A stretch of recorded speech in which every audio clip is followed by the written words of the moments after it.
PCS in shorts programme में एक बार फिर से आपका स्वागत है। आज का विषय है गैंडे के सींगों की डीएनए प्रोफाइलिंग। सबसे पहले देख लेते हैं चर्चा में क्यों है।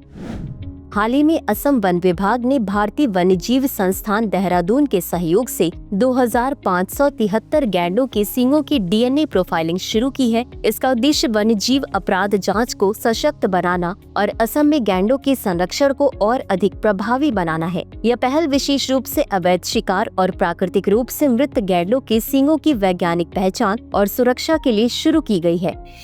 अब जान लेते हैं गैंडे के सींगों की डीएनए प्रोफाइलिंग के बारे में। इसके अंतर्गत 2021 में जब्त किए गए और प्राकृतिक रूप से मृत गैंडों के सींगों के नमूने एकत्र किए जा रहे हैं, जिनकी डीएनए प्रोफाइल बनाई जा रही है।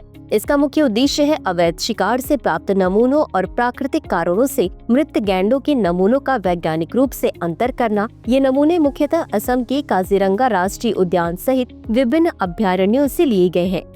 बता दें कि डीएनए विश्लेषण से हर सींग की वैयक्तिक पहचान संभव हो सकेगी, जिससे अपराध जांच और संरक्षण दोनों में सहायता मिलेगी। वहीं डीएनए विश्लेषण का कार्यभार भारतीय वन्यजीव संस्थान देहरादून को सौंपा गया है। अब जान लेते एक सींग वाले गैंडे के बारे में। भारत में केवल एक सींग वाला गैंडा ही पाया जाता है और इसका प्रमुख आवास असम का काजीरंगा राष्ट्रीय उद्यान है। इस गैंडे की पहचान एकल काले सींग और त्वचा के मोटे सिलवटों के साथ भूरे रंग से की जाती है। इसके सींग की लंबाई लगभग 8 से 25 इंच तक होती है और इसकी त्वचा कवच जैसी परतों से युक्त होती है। ये मुख्य रूप से घास, पत्तियों, झाड़ियों, पेड़ों की शाखाओं, फलों और जलीय पौधों का सेवन करते हैं। यह प्रजाति इंडो नेपाल तराई क्षेत्र, उत्तरी पश्चिम बंगाल और असम तक सीमित है। बता दें कि भारत में गैंडे मुख्य रूप से असम, पश्चिम बंगाल और उत्तर प्रदेश में पाए जाते हैं।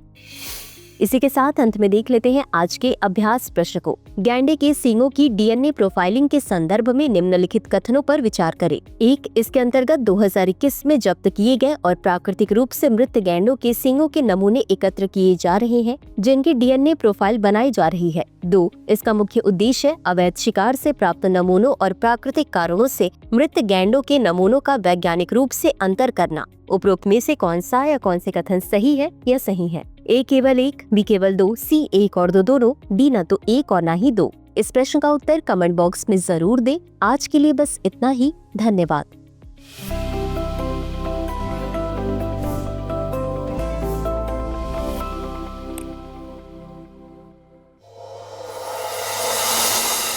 डियर व्यूअर्स, अपने एग्जाम की तैयारी को और बेहतर करने के लिए हमारे चैनल को लाइक, शेयर और सब्सक्राइब करना न भूलें।